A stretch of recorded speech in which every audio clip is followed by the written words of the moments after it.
皆様、大変長らくお待たせをいたしました。改めまして本日はブロックチェーングローバルガバナンスカンファレンスフィンサムブロックチェーン&ビジネスをご視聴賜りまして誠にありがとうございます。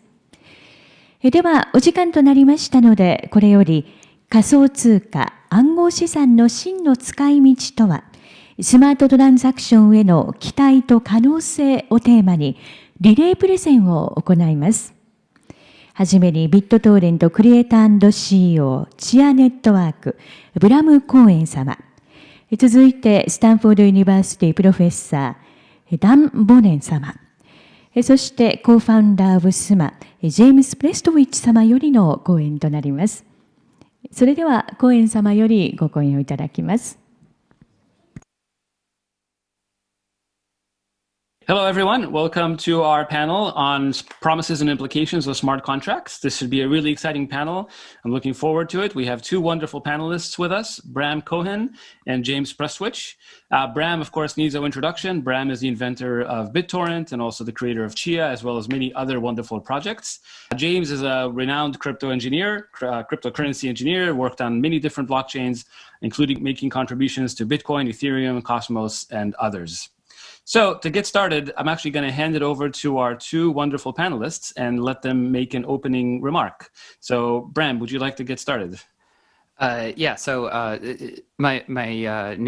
cryptocurrency Chia is based off of me studying what's known about doing cryptocurrencies, and has a lot of smart transaction functionality in it in a way that's got some interesting innovations and is very surprising. So I'm excited to talk about that. And we're going to dig into that in a lot more detail in just a minute. And James, how about yourself? Yeah, I started contributing to this space 5 or 6 years ago and got really excited by the promise of smart contracts and smart transactions. And I think that they have a lot of potential to improve the state of finance. However, their limitations and properties are very poorly understood. A lot of my work is talking about the differences between Bitcoin, Ethereum, and other chains and how they can compete with or complement each other. And I should probably say a few words about myself. So I'm Dan Bonnet. I'm a professor at Stanford University. I work on cryptography and blockchains. I've been working on blockchains for like 6 or 7 years now. We also teach a class on blockchains and cryptocurrencies in case anyone is interested in taking it. And I'm really looking forward to the discussion with Bram and James.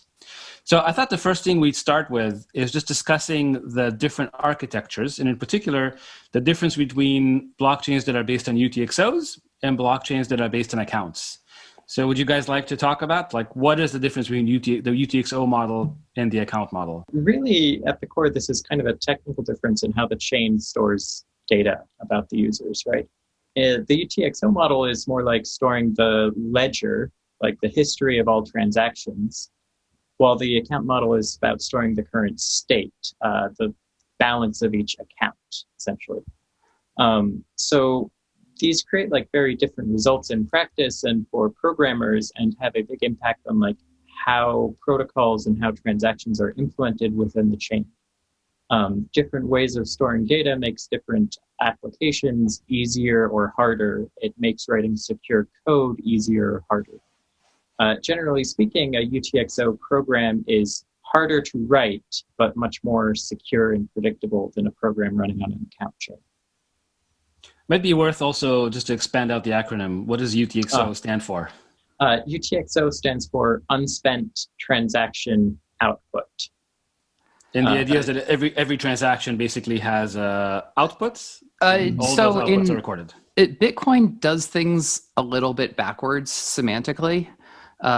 So if you dig into what specifically are these data structures, in the UTXO model, you do remember the entire past ledger, like James said, of things that have happened. However, a full node that's just running doesn't need to remember all of that in real time. What it's remembering is, here is the current set of coins that are issued. In Bitcoin, for ridiculous technical reasons, they refer to what everyone thinks of as coins as unspent transaction outputs. So in Bitcoin, when you talk about a coin, you give the name of the transaction that created it and an index number of which coin it is that came out of that. And so that they use the term Utxos. In Chia, just to not be confusing, we call them coins. And actually it is inverted there, where the transaction, the string that describes the transaction, is this extremely ephemeral thing. And the string that describes the coin is kind of this first class object. So the coin set model, it would be a bit more descriptive, where in the account model, it's not just accounts. Account refers to that you have this global namespace that everyone can address. But when people talk about the account model, they're talking about not just global addresses, but having really extremely rich arbitrary data, including like programs and functions that are just free floating, that anything out there that can call. They don't quite have running threads that are blocking, waiting for something to happen on the blockchain. Thankfully, but close to it. It really looks like a program. It looks like basically arbitrary JavaScript data, including programs and everything that are just sitting there in this global namespace state on the blockchain.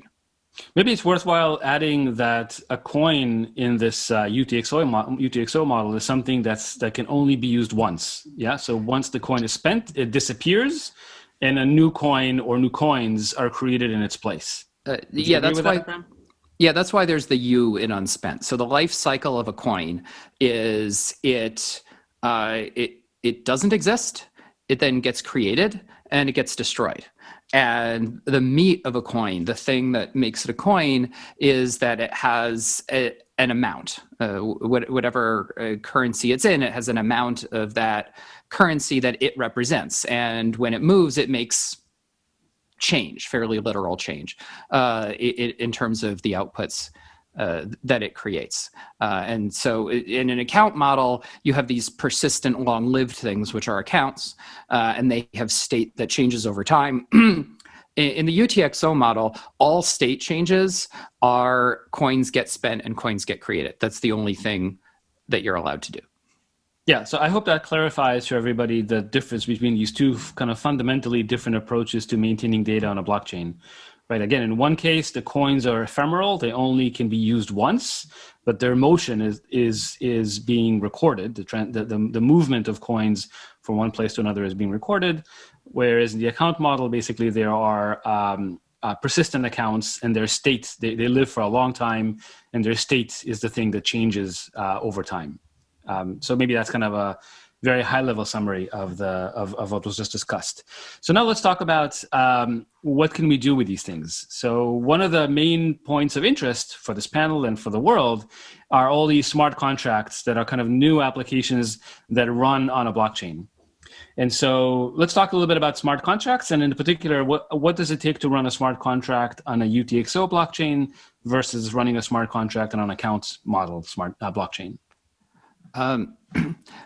So people have differing ideas of what you should do here, and it's not obvious up front what can be done. So in the past, people talk about all kinds of things like, I don't know, putting your dental records on the blockchain or something, which is it's a terrible idea. But in terms of things you can do, you are limited by sometimes needing oracles, right? So cryptocurrencies in general, the thing that they are is a secure distributed database. And part of being a secure distributed database is you can't rely on an oracle for your core functionality, because that oracle is a point of centralization in the system. So Bram, sorry to interrupt, but you have to explain what an oracle is. Oh, an oracle is something that tells you something about the state of the world, right? Like if you have something that's dependent on what's the weather today, right? There needs to be, or what's the conversion rate between yens and dollars? Yeah, things like that. Any real world empirical information that's outside of the blockchain needs to be reported using what's called an oracle. The blockchain itself has no innate knowledge of these things. So the more what you're doing doesn't rely on oracles, the more applicable it is to cryptocurrencies in terms of what you might want to do. So things that are relatively simple in terms of really not needing any oracles are things like custodial arrangements. If you want a wallet that is like rate limited in terms of how quickly it can spend, but then has some, cold storage key that can call it back if you get hacked. That's a good example of a custodial type of thing that can be implemented with smart transactions. That's very compelling for the real world. People, have really use for this sort of thing, and that models very much a service that banks provide for you when you have funds in a bank. Moving down the list, you can make colored coins. What in Ethereum we call it tokenization. Colored coins refers to a technical detail of how it's done. But you have coins or account balances that represent something else. Possibly, they're backing something like a stable coin or some other asset. Yeah, some other asset that someone out there is willing to redeem for the thing. So that's a point of centralization. But the actual transactions in the asset are able to happen on chain, and people's balances of the asset can change without people's balances for the asset can change without whoever it is that does the redemption getting involved. And actually, sometimes people do other cryptocurrencies as tokenization. So there is nothing backing it. So you can, in some sense, trust that because it's not making you any promises. So actually, can I ask maybe, James, could you give a couple more examples of colored coins and tokenizations? Like where do they come up naturally? Sure. So a lot of these come up for like assets held in trust. So one of the most popular coins on Ethereum is USDC, which is a single dollar held by the Circle Corporation in trust. So if you have this token, you can hypothetically redeem it for $1 at any time. A lot of the other tokens that are popular are derivatives of other crypto tokens. The native crypto tokens are bearer assets. We have this whole ecosystem of assets held in trust or obligations like USDC. And we also have an ecosystem of derivatives on the bearer assets and the centralized assets. Yeah, and then can we talk a little bit about how all that would be implemented in a UTXO-based blockchain? So typically in a UTXO chain, these assets hold their own rules within them. So the rules follow the asset kind of like a loan covenant that's enforced by the chain. There are rules on how you can send them, to whom you can send them, and what you can do with them. And these rules enforce the terms of the derivative, or they enforce the terms of the bearer obligation. Brem can speak a bit more to how this works in Chia, but generally speaking, these work programmatically just like loan covenants. There are restrictions on future movements of the cash. So maybe we can give some examples. So suppose I have, so you even mentioned the idea of USDC, something that's bound to the dollar. But suppose I have a token that's bound to the yen, and I have a different token that's bound to the dollar. Mm-hmm. Now I want to convert one token to another. How would the chain know how to do this conversion? Well, the nice thing is that the chain doesn't really need to know anything. We need to have some sort of ecosystem of market makers out there that know how to use the chain to do this conversion.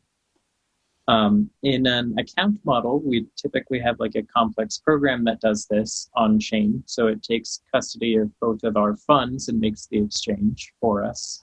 In the UTXO model, we negotiate between us, typically speaking, and then we settle on the chain.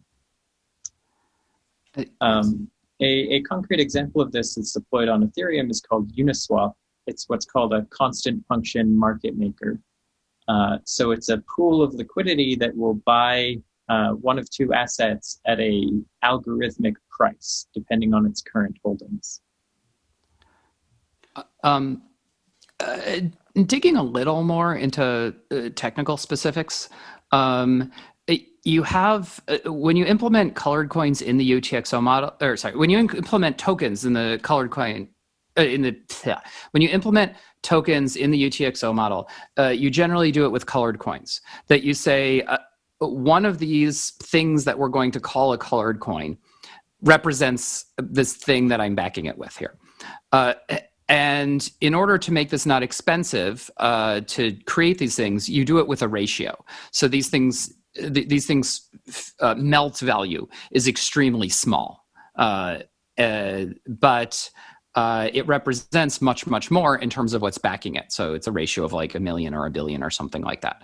And so this number isn't really representing real value of the currency it's sitting in. It's representing value of something else and is just being used as an account thing that you're doing with it. So to date, in deployed UTXO systems, their support for colored coins has been rather poor, for the simple reason that the rules around what is and is not a valid colored coin basically require that you run a full node to do it. You need to trace the entire history, because it's important, if you have a colored coin, that people not be able to give you counterfeit colored coins, that they can't just say, oh, okay, here's my colored coin, and then they just give you some other coin that they created themselves that has much, much larger value, because these things kind of look like dust in terms of their nominal face value. So you need to be able to differentiate counterfeit and non-counterfeit. And even worse, you need to have rules about when things have been melted and invalidated by some transaction that they've gone through. And making those rules clear enough that everyone has confidence that they're following the same rules is tricky and dubious. For Chia, I've come up with some tricks, some kind of subtle tricks that I can't decide whether these are profound insights or clever hacks. But there are some tricks which make it so that the enforcement of there being non-counterfeiting and the validity of colored coins can actually be verified not only by a light client, but by actual smart transactions on chain can know that they're talking to a colored coin. Surprisingly and counterintuitively, it turns out that all this power of it can be brought into the UTXO model, and I would argue actually winds up being better once you've figured out how to do it and properly implemented it. So let me see if I can summarize what you're saying. So in the account model, basically what Ethereum uses, it's not that difficult to implement a token. Yeah, basically you would have one smart contract that maintains the entire universe of tokens, and whatever is a valid token is just whatever the state of the smart contract is. Yeah, so it's quite simple to implement these colored coins, tokens, special tokens in the Ethereum model. What you're saying, and up until now, it was kind of difficult to do that in the UTXO model, because as you said, you would have to look at the entire history of the blockchain to make sure that the UTXOs that are presented to you as a token are actually legitimate tokens. And what you're saying is there's actually a way to expand the UTXO model to very easily implement tokens in the UTXO model. Yes, but there's a weird caveat. It's actually not expanding the UTXO model at all. It's the things you need to do to make it possible are, well, first off, you do need to expand the capabilities of the language that you're programming in. So like Chia-Lisp, technically speaking, is a Turing complete language, but it turns out people talk about Turing completeness a lot. It turns out that's not as important as people think. It's the UTXO versus account that causes the big differences in things. And if all that anything can do when it executes is just ephemerally execute and give you outputs, it doesn't really matter that much whether it's Turing complete. In either model. What about other interesting smart contracts? Like, for example, there's a lot of interest in stable coins these days. So how would you implement something like an on-chain collateral stablecoin in a UTXO model? So a stablecoin is, on a technical level, it's just a token. So there's nothing technically different about implementing it than anything that we've said, with a small caveat. But the main thing that's different is that you're backing it. So you have to have, some legal entity that's backing it that people kind of trust. That's most of the meat of a stablecoin. Although there is one interesting thing on a technical level, that you have rules of issuance around a stablecoin. and you would like to be able to make those arbitrarily complex in terms of having this party that's able to say, okay, we're issuing more, so even though you can't just print new ones of these, there's this rule that this one particular entity, if it does these particular things in this particular ceremony, can print more. So that's a little bit of an interesting nuance there. But for the most part, it's just a token. So the point would be that the rules of the stablecoin can be encoded into this programming language that's going to go into the token, and then the tokens would enforce. Like the rules of issuance can. James earlier talked about there sometimes being rules about who can do what. That gets into distributed identity, which is a bit of a hot term now for actually pretty good reason. But the existing implementations are pretty limited in terms of what they can do. One nice thing about the Utxo model is everything interoperates nicely. So you can have something that's someone's distributed identity that says this is this person, right, over time. And you could have, as an example, this sounds complicated, we're working on prototyping it, but you could have, say, distributed identities, and then you have some authority that says, well, I am blessing certain distributed identities with being able to transfer this stablecoin that I issued, right? Or maybe not say, but this token that I issued. It's something where only citizens of this country are supposed to be able to do it, or something like that. So you do those. You make permissions, these kind of capabilities that sit on chain for them, and then people then that identity can bless transactions using this capability that they were given to be able to make these token movements actually happen. And then it can also be that whoever it was that issued this capability can claw it back at any time. They can rescind it, and they can rescind it with over the objections of whoever they issued it to in the first place. So this sounds like very compelling functionality, that this is something people might really want to use. And what's nice about it is it's extremely interoperable, that the coins and the identities and whoever's issuing these capabilities are different animals, and these things can talk to each other on the chain. And so you can change strategies about who you're giving these authorizations to, and things like that. So actually, you brought up this important concept of interoperability. So I do want to generalize that just a little bit. So maybe could you compare like interoperability in the account-based world versus interoperability in the Utxo world? Yeah. So this is a somewhat empirical question here, because in principle, you could implement anything and anything, right? But because these are all general purpose programming environments. But there's a question of empirically, practically, what do people actually do and what is practical to pull off? So in practice, these smart contracts that people make in the EVM, they're walled gardens. That you have this thing, it has this functionality. It's a program that's essentially a centralized program. It's being repeatedly executed by everyone who's running a full node, but they're all repeating the exact same thing. And some of these actually, Uniswap, to its credit, doesn't have a trapdoor, but many of these have a trapdoor. There's some developer who can just go and summarily drain all the funds that are in the smart contract and completely change its state at any time, which is very centralized. In practice, they mostly do this when severe security problems are found, which happens all the time. Although in reality, there's a governance process that kind of... there is. And then aside from that, there's this, in practice, much bigger issue, which is it's a walled garden and it can't talk to anything else, right? If something else wants to have logic about certain tokens, it can't do that. They're sitting deep inside the state of this black box that it can't really get inside of. And if you want to add functionality to a token, you have to add it like to the entire a smart contract that it's inside of, which only really these one developers following some kind of governance process are capable of doing, and then it's only exactly what they put in that they have to painstakingly add each individual thing.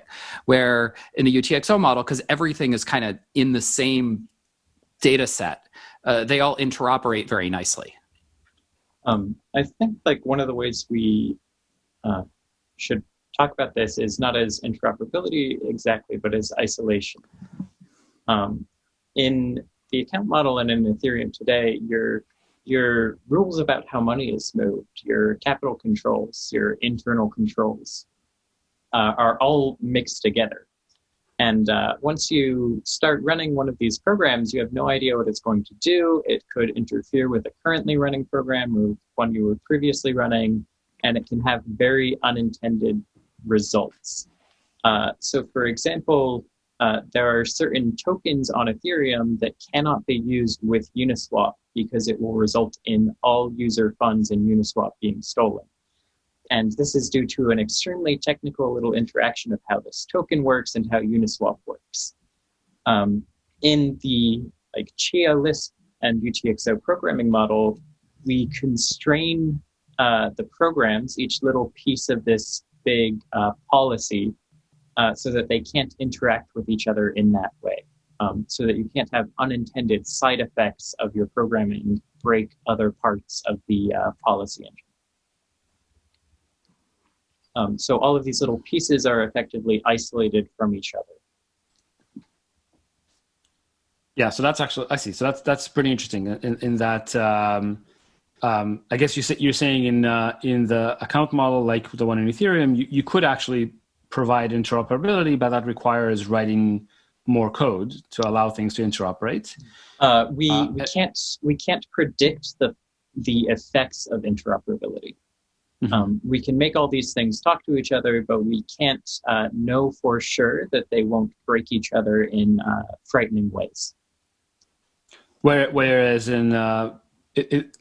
something this is inherent to the UTXO model where that can be done, or is this a matter of the programming language that's provided by Chia, for example? You can kind of think of it from a security perimeter standpoint.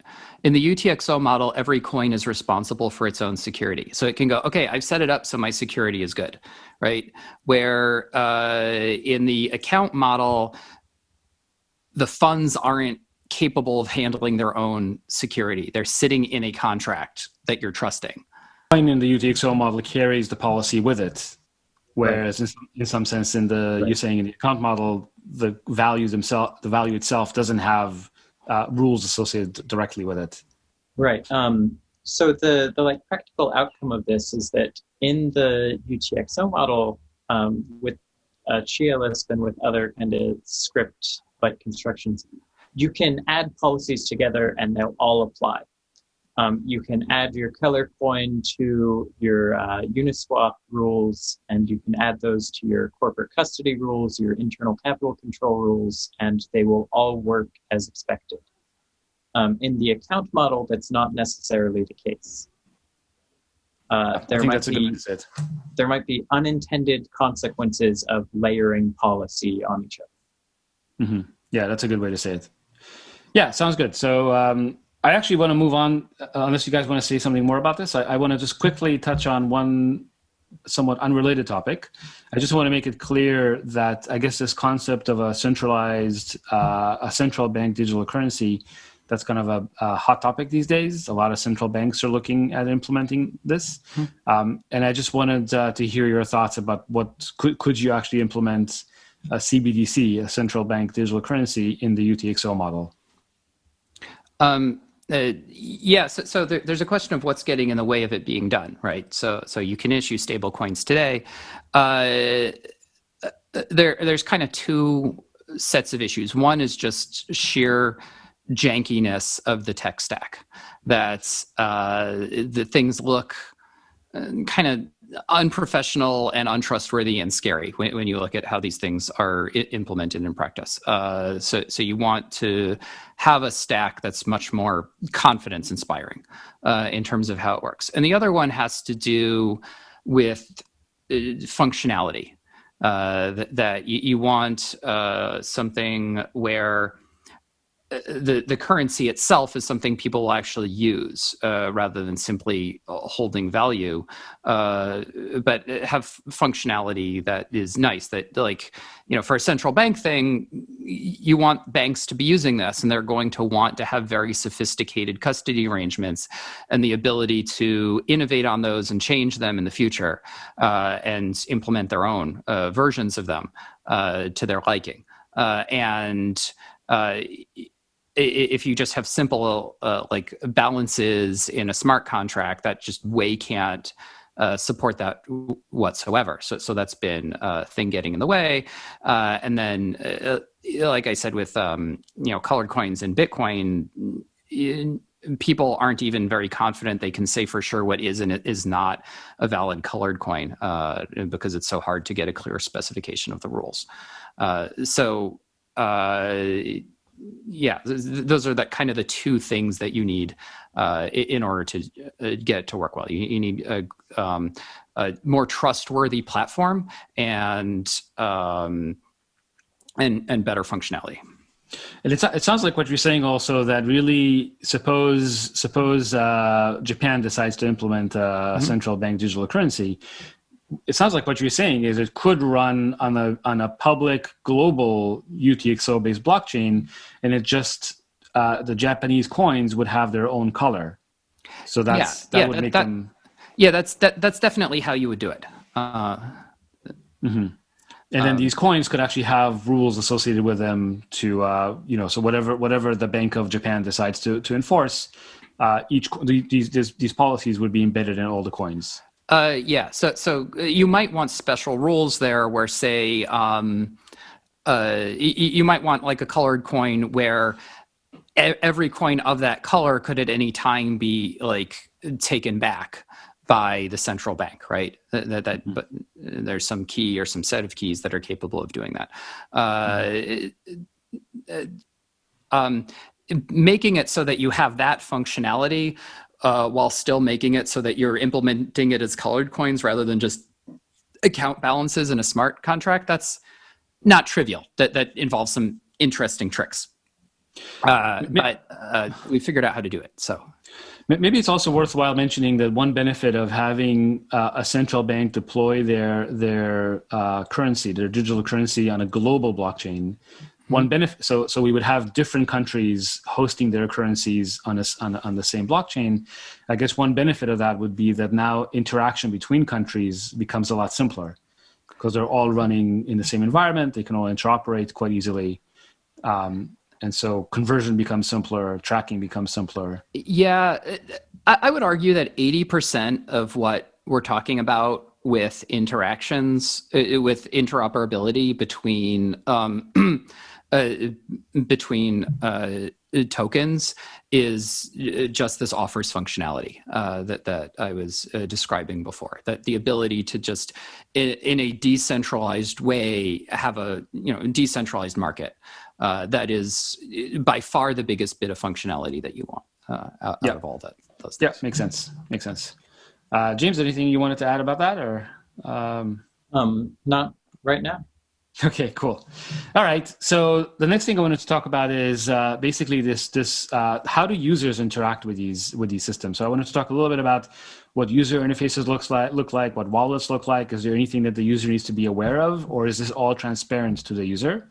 And then there's also this question of how complicated is the wallet, the client-side wallet? Is there support for light clients and such? I think traditionally it's been very hard to explain the UTXO model to users, and much easier to explain the account model to like everyday users. Yeah. People understand that your balance goes up or down. They don't necessarily understand coins and passing them around and policy. Yeah, that's from a UX. Actually, if I could add to that, so in fact, it's quite interesting that a lot of the user-facing wallets, they kind of abstract the UTXO model away from the user. So the user still sees an account and a balance in the account, even though the balance itself is just made of a whole bunch of distributed coins. Yes. Yeah? The wallets seem to try to abstract this whole difference away. Yeah, that's really a UX issue, not a underlying technical issue. There's a whole lot of things underlying all cryptocurrencies that the general public would be extremely confused if you tried to explain to them. I mean, you're not going to try and explain like modular exponentiation and how this allows digital signatures to the general public. There's just no way they're going to understand that. So you abstract those away in the UX. Now, traditionally, the UX for almost all things in cryptocurrency has been poor, like especially when it comes to DeFi and things like that. Like we barely have, maybe that's unfair. We have pretty reasonable wallet software that just says, here's your balance, right? And can talk about how you have like pending things going through and things like that and represent that reasonably accurately and reasonably understandably. But almost anything more sophisticated than that, and people start getting dumped into like command line interfaces and stuff, and just really, really scary things that you can't possibly hope for the general public to be able to follow. And whenever you have some new advanced piece of functionality, you're going to have to make custom GUI to explain that to the user. And when you're talking about wallets, there's certain specific pieces of functionality that you want for wallets, like recovery. You just have to assume that people once in a while lose their stuff and go get their paper wallet and need to do a recovery from that. And you want like a consolidated thing to make that all work as a nice process flow in a way that has, consumer internet grade usability for it. So all the smart transactions that I talk about, we're prototyping right now. We're not declaring them really done until we actually have good client software for it. On a more technical level, the big problem with colored coins in Bitcoin is you need to run a full node in order to validate them at all. And not just a full node, but running a whole bunch of extra software on top of your full node to do it. Where the approach that we're taking with Chia doesn't require that at all. Just a normal client can validate this stuff just fine. I feel like I keep making reference to these mysterious tricks that enable this without. Do you want to describe them? Yeah. So the biggest one is so a thing that is reasonably well known is covenants. So you have you make an output, and then that output. And you've constrained not only what the output is, but what it can create as well. You have this thing that goes on, you've constrained all descendants of it, potentially forever. So these are called covenants. Bitcoin intentionally doesn't support covenants. It kind of has this doctrine of for sale approach to things with this very restricted set of programming that can be done for some good reasons, some not so good reasons. But a lot of functionality is enabled by having covenants going forward. So what you want for colored coin is a capability, the ability to make something that not only instead of this thing that you're making going forward being restricted, it has an ability to make something happen.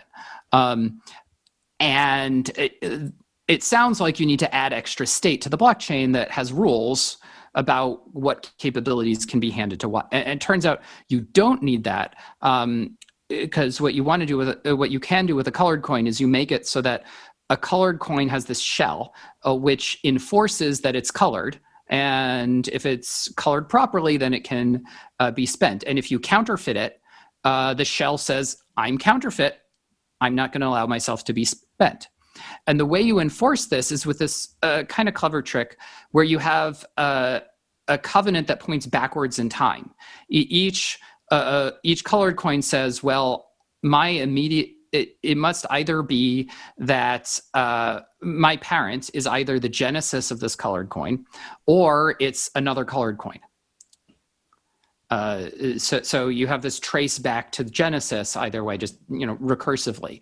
And when you have this as a requirement for any colored coins to be spent, it makes it so people can make counterfeit colored coins, but they're unspendable. They're just bricks. And that's really the whole trick. It requires two things. It requires very strong sandboxing so that the shell can call into the inner puzzle, the logic of the colored coin itself that was set by the user, without having to worry about the user breaking the logic of the thing and changing the rules and making new issuance. And it also requires the ability to talk about coins. You need the specification of a coin to be very simple so that it can talk about its parent and what format its parent had, and be able to kind of like introspect what the logic of that thing actually was itself. So it might even be helpful to have some reading resources that people who are interested in learning more about this, maybe they can go and read more about how this works in specifics. And then maybe we could just list the reading resources at the end of the panel. Yeah, chialisp.com has a bunch of stuff on it. Perfect. But your point is, though, you don't have to verify a colored coin, you don't have to follow the list. You don't have to follow this linked list all the way to the genesis. You can kind of verify it locally. And that's what enables a light client. Yeah, because the parent was spent and followed the same rules, you can be confident that it was colored because its parent also did the same thing, and it's been audited for you already all the way back. Yeah, so to verify that your current colored coin is valid, you just have to verify that its parent was spent, and that's basically sufficient. You verify that its parent followed the same format or was the genesis. Yeah, right. And then induction kicks in, and and you know that your color coin is valid. Mm-hmm. Yeah, so that's a pretty powerful tool. Mm-hmm. And you're saying that's kind of one of the ideas that makes it possible to build a client that's not very complicated, right? The client doesn't have to maintain a lot of space. Mm-hmm. The client doesn't have to download the entire blockchain. The client can just keep its own coins that are relevant to it. And that's sufficient. Yeah, not only a light client, but other smart transactions as well can know that they're talking to a colored coin. That's very important. Yeah. So this kind of takes us to actually the last topic I wanted to talk about, which is kind of forward-looking. When these kind of systems have to process a large number of transactions, there's often a concern about scalability. So we talked about how clients can scale, but let's also talk about how the chain itself can scale. So can you say a little bit about how does standard scalability techniques apply in this world? For example, payment channels is a way to scale something like Bitcoin. Not very much used today, but it is a possible way to scale Bitcoin. How would this apply here? Well, doing payment channels in the account model is very difficult. Because it's very hard for them to talk about accounts, right? So when you're doing a payment channel, there's kind of this trapdoor thing where you go, okay, it's time to hit the blockchain now. And you need to know exactly what state everything is going to drop into when you do that. Mm-hmm. And it's just... There's kind of this interesting result where people building payment channels in the account model are doing it by simulating UTXOs. They're building this complex smart contract that essentially makes a UTXO with certain rules on it. And the contract enforces those rules. Actually, maybe I should take one step back. Maybe just for the audience, I think it would be useful maybe James, if in 2 or 3 sentences, you can just summarize why payment channels help scale the blockchain. Yeah, definitely. So when we talk about scalability, what we're looking for is more transactions, so like more usage of the chain with the same hardware requirements. So nobody has to go out and buy a new mainframe in order to keep processing these. Channels, kind of like the UTXO model, they take a bunch of the costs that would be borne by every participant and move them to the specific participants involved. So they take some of this state or storage that would be on-chain and they move it to the people who are in this channel. And they can safely transact funds within this channel, within this tiny little private domain, without going back to the blockchain until the very end. And so all of those transactions they make in that channel disappear. They don't eventually go on chain. They're netted out at the end of the channel. And the chain doesn't have to process all of those. And everybody saves a lot of time and computational resources and money. So it makes it possible for people to kind of transact peer-to-peer without ever touching the blockchain. Right. With the blockchain as like the ultimate arbiter of whether those transactions were fair and correct. But in the happy case, you don't have to go back for a long time. Yeah. And Bram, is all of this supported in the design that you're describing? Yeah, it turns out it's supported pretty well in Bitcoin already. Like if you're using UTXOs at all, payment channels are reasonably easy to do. You get into you get a lot nicer functionality in terms of being able to do like custodial arrangements for your channel itself and things like that. So you might want to have, say, a channel where we have our relative balance relative to each other, right? And so we might want to have something where we put like $1 million into it because we don't want to touch this for a long time, right? But we might want to make it so that the relative balance of how much of these funds each of us is going to get when it does hit the blockchain can only change by a certain amount every period of time and require something to actually hit the chain when that happens, in the interest of making it so that if like I hack you, I can't just steal everything. So that kind of functionality can be built, better in Chia than in Bitcoin. We're not working on payment channels just yet because we're putting much more emphasis on like colored coins and custodial arrangements, which there's much more immediate demand for, and it's a big code base. Even minimum functionality of payment channels is a relatively large code base. So we plan on getting to that eventually, but. Makes sense. But I think it is useful for folks to know that in principle it can be supported. Mm-hmm. Yeah. Fantastic. Okay, so this is actually, I think we're at time. So we got to cover a lot of different topics. So thank you so much, Bram and James. I hope this was useful and instructive and educational for the audience. And so thanks a lot, everyone. Yep. Thank you. Bye. Thank you. We thank you very much for your session, gentlemen.